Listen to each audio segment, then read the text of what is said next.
Welcome to the Salmon Runs YouTube. Enjoy the video.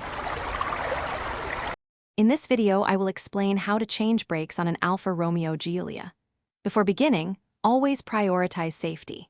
Gather your new brake pads, rotors, and essential tools like a torque wrench and caliper compressor. Park your Giulia on a firm, level surface, engage the parking brake, and use sturdy jack stands for support. Remember to disconnect the negative terminal of your battery to avoid any unexpected electrical surprises during the process. Once the wheel is off, you'll need to access the brake caliper. Use a suitable wrench to remove the two caliper mounting bolts, typically located at the rear. Gently slide the caliper off the brake rotor, being careful not to let it hang by the brake line. Support it with a bungee cord or wire. Now, you can easily remove the old brake pads and then the rotor retaining screw, allowing the old rotor to come off. With the old components removed, it's time for the new ones.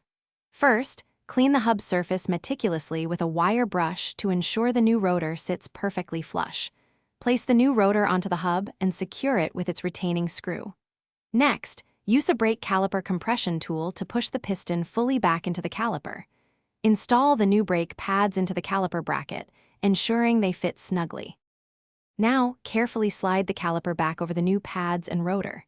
Reinstall the two caliper mounting bolts, tightening them to the manufacturer's specified torque, which is often around 125 foot-pounds. Reattach the wheel and lower your Giulia. Before driving, pump the brake pedal several times until it feels firm. Check your brake fluid reservoir and perform a cautious test drive in a safe, open area. Thanks for watching. Consider subscribing if we helped you.